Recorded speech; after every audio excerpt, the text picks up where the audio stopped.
Hey everyone, you're watching Ash on Comics. I am Ash. Here's a comic. Superman #2. Bendis. Rice. The only two names that should be on here. You don't need all these other names. They get credited in the book. Anyways, this is a variant cover. Same artist as the issue 1 that I got. I just felt I would keep it consistent. There's a second variant cover for Superman because apparently Bendis is worth 3 covers an issue instead of the normal DC 2. I did not like that other cover, so. Anyways, Superman #1 was terrible. Not terrible in it was a painful, incompetent read. You know, just like someone doesn't know how to write.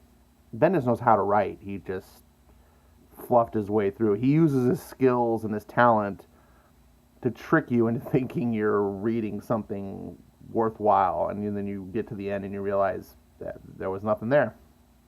It's all smoke and mirrors. So I canceled my pull list, and I wasn't going to get Superman #2, but then Action Comics 1001 turned out to be pretty good.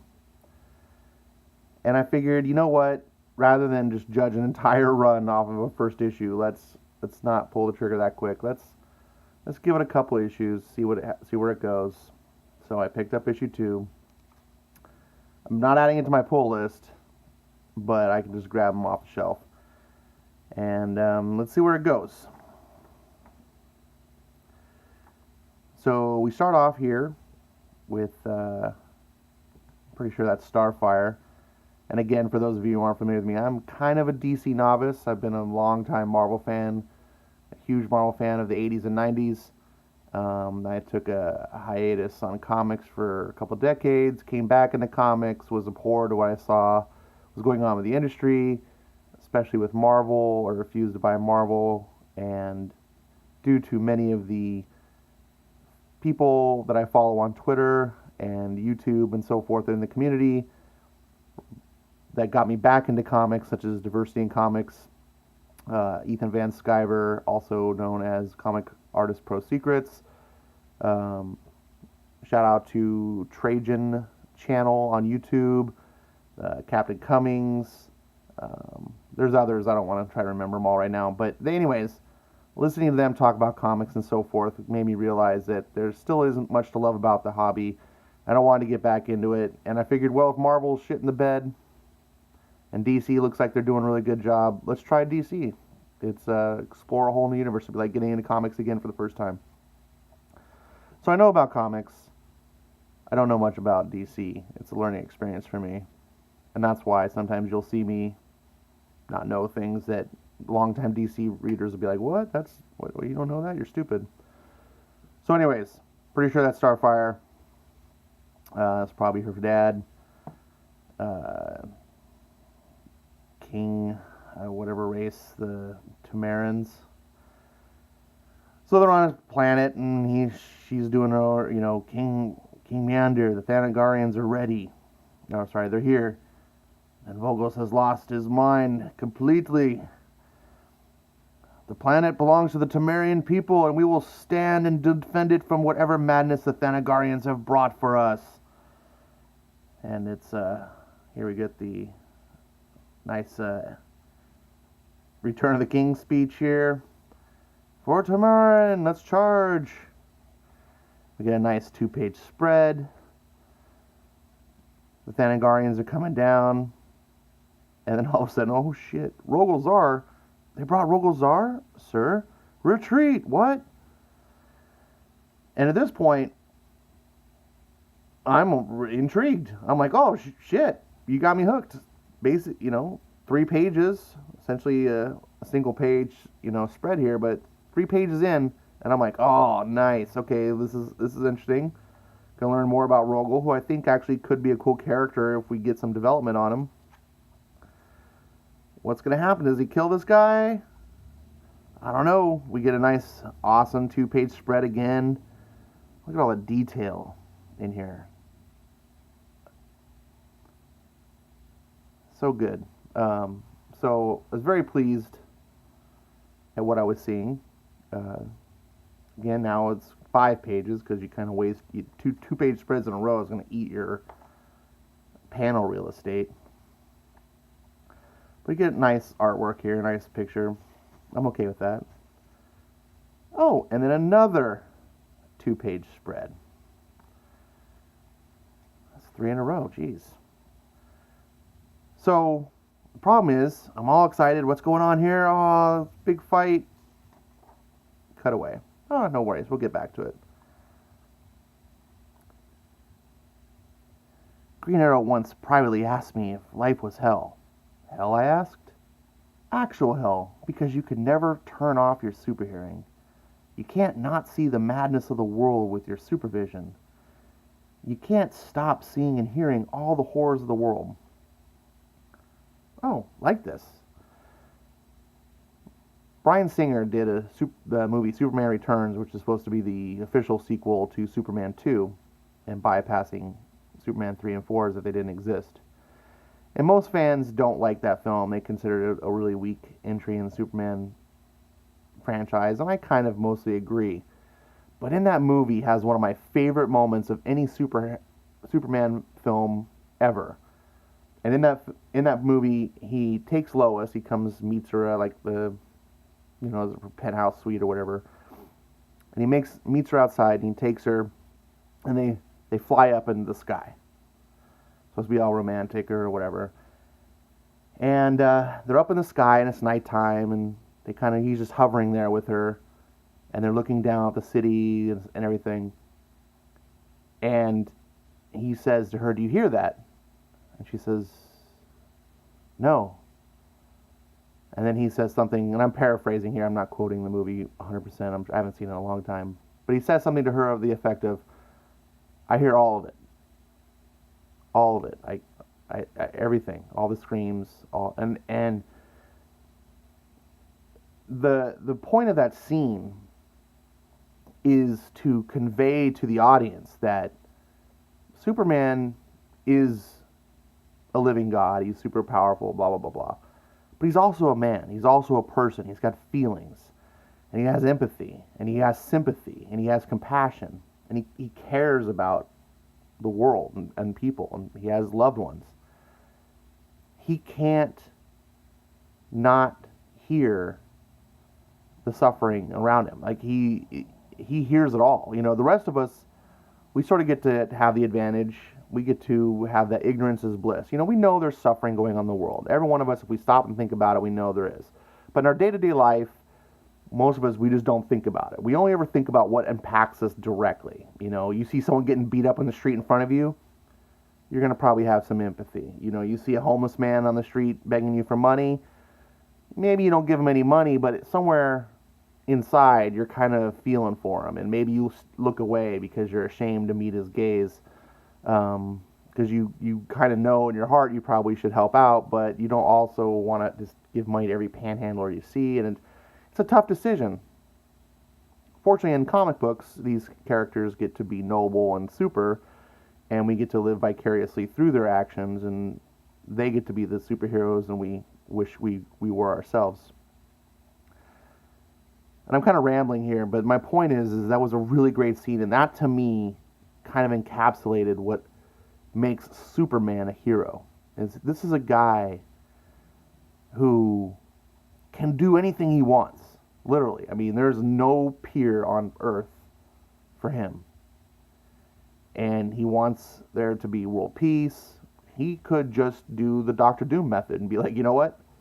I'm going to take control, and all you mother effers are going to listen to me because you can't do it yourself. He could just turn a blind eye and not help people. I mean, it's a burden. We face that all the time. You know, you see someone on the side of the road, their car's broken down. Do you stop and help them? I'm sure you probably want to. You want them to be helped, but you're busy. You're late for work. You got to get home. You got things going on in your life. It's tough, right? And I'm not calling anyone. I've been there. We're all there. We're not perfect. That's why we look up to heroes. Superman has to turn away from so much more, and yet he doesn't. and he has the power to take over and use his power to be in control, and yet he doesn't. This is what makes Superman arguably the greatest superhero in comics. Not because he's so strong and he can beat up every bad guy. That's boring. It's those aspects that make Superman super. So when I read this top portion, I was like, oh, maybe because Bendis gets it. Oh, maybe I'm wrong. Maybe I'm gonna love Bendis' run because I just want a Superman story that tells that aspect of Superman. Next panel. First of all, yes, I can. I can turn it off anytime I want. I don't. I never have and I never will, but I can. We all can. I could leave the planet and never come back. And yeah, some days it does feel like madness, and the screams for the help never stop. The hate never stops. Oh, and the ignorance. The ignorance sometimes never stops, and it just breaks my heart. But, and it was to my wife who pointed this out, of course. Of course it was the wife that pointed it out. She said everyone knows there is suffering and hurt and war and disaster all the time. Somewhere, someone is out there hurting someone else. That was kind of what I just said, right? We all kind of know this in the back of our head. Whether you have a superpower to hear it or not, you still know it. But what a lot of people don't get to see or hear is what I get to see or hear. What happens after the scream. So what Bendis just did is started me off going, oh, holy shit. I get it too, dear reader, I get it too. Superman is this way. I'm going to tell you this great story of a super being, someone that is a role model that you can believe in and look up to. And I'm going to make you think that, and then I'm going to strip it away from you. And make you realize that, nope, he's just like the rest of us, and he can just tune it out and, whatever, and move on with his life. I don't care if that's realistic. I don't even care if that's true to his character. I mean, at some point, maybe I think that he does. Obviously, Superman can't be everywhere. But you don't need to spell it out to me. You don't need to point it out. Let's get the highlighter out and show you. I want to believe in the heroic aspects of Superman. I don't want to see the mundane aspects of Superman. That's not the point of his book. So what happens after the scream? People help. People reach out more times than not. A scream, and someone nearby helps before I can even lift a finger. People do their jobs. It's stunning to see. Beautiful, really. The police, firemen, EMT, politicians even, in bold. Oh boy. Nothing is perfect, and it never will be, but the world works, even during emergencies, tragedies, and sudden disasters, especially during emergencies, tragedies, and sudden disasters. Unless because it's Katrina, am I right? If a Republican's in office, am I right? Then it fails. Right? The state, it's all about the state, right? The state. Superman's not a hero. The state is the hero. Unless it's Republicans who don't want the state, then things all fail. Okay, you look at Ash, oh man, you're really reading the politics in here. Okay, maybe I am. That's fine. But still, my point stands is he's not deconstructing, he's dismantling Superman as the hero. It's really humans are the hero, and he's just another one of the Joes. No, it's not. Flint, Michigan, Detroit, the droughts in California, the Katrina, all over is humanity's failures. We fail, especially when we come together and form governments and bureaucratic institutions to take control of things. They fail. This is why we need a character like Superman to aspire to be better than we are. We can never be Superman. That's not the point. We are going to be failures. The point is aspiring to be great, and Superman makes us aspire. But now with Bendis writing, it's let me dismantle him. Don't aspire to be him. Aspire to be like these other people. Be a politician. I'm not going to read the rest of this. I read too much to you as it is. So, Superman gets through all this wordy nonsense and forgets today is no. I'm not going to say this day sucks. I refuse. I am a professional, award-winning journalist, and I can come up with something describing the fact that the entire planet Earth has somehow been sucked into a nightmare dimension Krypton called the Phantom Zone that is more poetic and illustrative than suck. Well, if that's the case, why don't you? Why don't you, Bendis?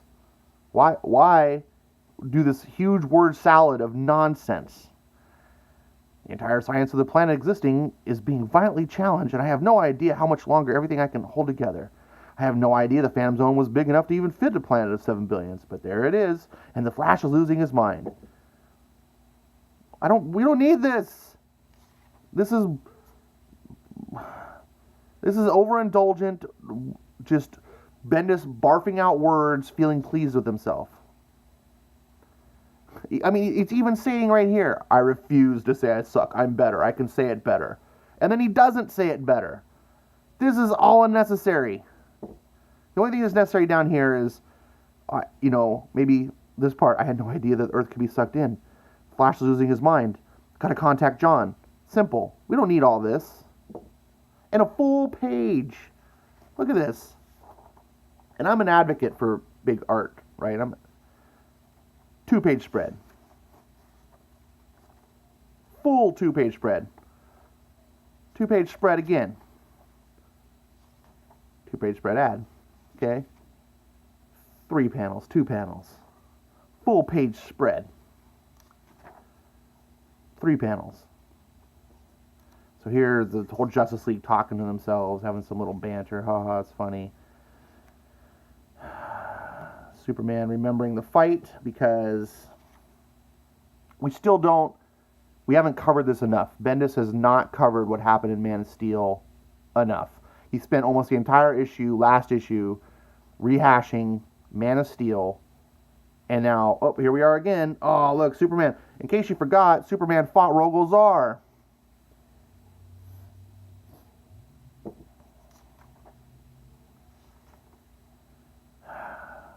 Nope, Rogol Zaar is in the Phantom Zone. This is what, in case you weren't aware, Rogol Zaar got sent to the Phantom Zone.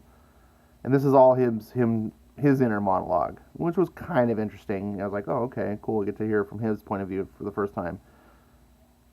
Oh, am I dead? No, I guess I'm not dead. Full page spread. I want to stop for a second and point out this is a full page spread devoted to one of the most hated Superman villains, or characters of all time. Forget his name. It's like Solar Man or whatever. It's from Superman 4, The Quest for Peace. There he is. Full page spread devoted to him. Just posing. So then, Rogol Zaar is, the Kryptonians keep their secrets here. This is all part of him realizing what's going on. So they get in a fight. That's kind of neat. Okay, Rogol Zaar gets to fight the guy. And he smashes his head. It goes off like a nuke, which just kind of barely phases Rogol Zaar. Oh, he's dead. Was that fan service to like all the people who hate Superman 4 30 years later to go, yay, Bendis finally killed this guy? 3 pages devoted to that. Pointless. I mean, it's kind of funny. If you were like a person who hates this guy, which back in the 80s I did, like Superman 4 sucks, but most people reading today don't even know who that is. They don't care. They're not sitting there, oh man, I want to see, it's not like he's Jar Jar Binks and you get to see him get killed or something. It's like, 3 pages, all right. I guess Bendis has been wanting to do that for a long time, so he got it out of his system. Another big giant panel rolls are. That was satisfying. It's like Bendis is just projecting himself onto the page here. The Earth, a second chance. Another chance to cleanse the galaxy of Kryptonian rot. Starts to fly out to Krypton, or Earth, which they never, this is another thing. They spent a lot of time rehashing what happened in Man of Steel over and over, and what happened in Man of Steel was very little. They still have yet to explain why Rogol-Zar can fly, because Superman is Kryptonian. We all know Superman gets his powers from the yellow sun, blah, blah, blah, blah, so other Kryptonians all have his powers, but why does Rogol-Zar, who's not a Kryptonian, essentially seemingly have the same powers as Superman? Or is Rogol-Zar this powerful always? Does he have the powers of Superman? And if so, if he's in the Phantom Zone, he should be drained of those powers. Or if he's just always this powerful, it just seems ridiculous. I don't know. Whatever. He seems to be like the last of his race, this eternal guy. But if their race is so powerful, then why is... There's just nothing about him. You know what Bendis could be doing instead of wasting all his time with nothing, and like Superman, or the issue number 1, where literally nothing happens until the last 2 pages. Have some backstory of this guy. Go back like you did in Man of Steel and show the past of Rogol-Zar dealing with the Guardians and talking about, you know, what motivates him and what his place in the cosmic society is. That would be interesting. But no, don't have that. So he's flying out, and I did like this panel work here. He's like, and then he sees in the distance Superman just hovering, defending Earth, which is kind of cool. My foe. And this didn't make much sense to me here in the art. So Superman is looking very wary right now. He's like, oh shit, I don't think I can take this guy. And I don't even know what's going on here. But then this face looks all stern. I know what's out there. And I know I don't know what else is out there, or how much of it, or how long we can last. I feel real good right now, but the Earth's yellow sun, without the Earth's yellow sun, I'm going to start slowly losing my Kryptonian powers. This is opportunity. I need an army. No, you don't. Supergirl's gone. He couldn't beat you. Supergirl beat you. Just take him. So now we're at the Fortress of Solitude, which apparently Superman has flown off to, talking to Flash about some nonsense, trying to figure out why the Earth is in the Phantom Zone. You got the projector right here. This is the only one they're talking about. Is it big enough to do the Earth? No. Who could it be? I don't know. Flash losing his mind.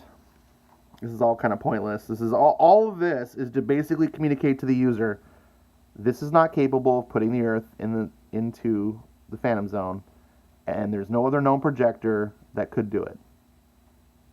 That's it. That's all this conveys. Oh, sorry, and that Flash is going a little crazy. But they did actually mention that earlier in the book. So more losing his mind.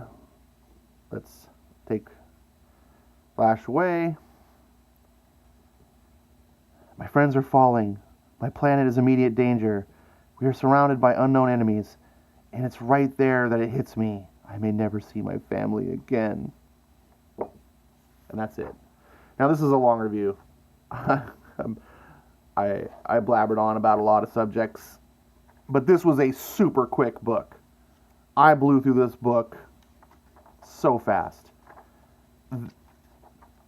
I was really disappointed for $4.99, or sorry, $3.99. And again, a little bit more happens in this book than issue 1. A little more. But put these 2 books together and so much nothing happens. At the beginning of Superman number 1, we're left off at the end of Man of Steel, where they defeated Rogol-Zar. Sorry, Supergirl defeats Rogol-Zar by sending him to the Phantom Zone. And Kal-El sends his wife and son into space because he's a puss. And that's the end of Man of Steel. Through 2 books of this, all we've had happen is we've figured out at the end of Superman #1 that the planet's in the Phantom Zone. And at the end, Superman's worried. And Rogolzar now was looking for allies, I guess, in the Phantom. Like, nothing happens! And this cool part in the beginning, you're like, oh, okay, I want to know about this. Like, remember I was talking about before, like, Rogolzar history in the past? Like, that'd be really... This was interesting. Oh, what's going on here? I don't know about this character. I think that's Starfire. I don't know about her, but now I can maybe learn something. What her race is. Oh, this is so cool. Oh, look at this big throwdown. Look at this huge-ass splash page. This is going to be epic. Nope, nothing. Nothing. Now, here's the crime. Bendis is talented. Bendis is skilled. It was not painful to read this book. You know, there's some writers who just can't write, and you're just like, oh, this is so boring. My eyes are, glazing over. That's not the case when you read Bendis, so it's deceptive. But when it's over, you realize you've been hoodwinked. And that's like what the crime is. At least with a bad writer, you kind of know right away, like, oh, this guy sucks. I don't want to read any more of his stuff. But with Bendis, you're like, oh, okay, this is cool. Like, you know what you're doing, and you've got me paying attention. I don't know how much longer I'm going to go with this. If these were free, I'd just keep reading them because, like I said, it's not painful to read. But at $4 a pop, I could get other comics that I would walk away and be satisfied with. And right now, the only benefit of reading this is I get to actually have a negative comic book to review because most of the comics I'm pretty, astute about what I buy as being quality. So it's very rare that I have reviews and I trash a book. I don't know if I'm going to keep buying this. I'm just going to play it by ear, I guess. Maybe Action Comics 1002 will be good again, and I'll be like seesaw back and forth, like, oh, yeah, it's good, so I'll get Superman 3. I mean, I really do want to kind of see how this plays out, because it's like, there's that morbid curiosity of, even if it's not a good story, like, I want to see the drama of Bendis as a writer play out. Like, how long can he just string along doing nothing while the DC editors all sit in the break room and fart around not editing his books? I don't know. But it's a conversation. It's something going on in comics. This was Superman #2. Some people are really liking this. I'm seeing online people are liking Superman #1 and 2. It blows my mind. Like I said, if you just enjoy the words that he puts on the page, like it comes across smooth, okay, I can kind of get that. If you like the art, okay, I get that too. The quality of the book, I mean, it's got that nice, thick, matte pages again. Okay. But if you sit down and objectively look and go, oh, no, this is a good comic. No, it's not. Nothing is happening. DC's just sucking. I've now spent $8 to find out, to have a story told that Superman's in a Phantom Zone with Earth, and he doesn't know what to do, and Rogolzar is running around. $8. And I'm probably going to spend 4 more. It's going to make it $12 because I'm just glutton for punishment.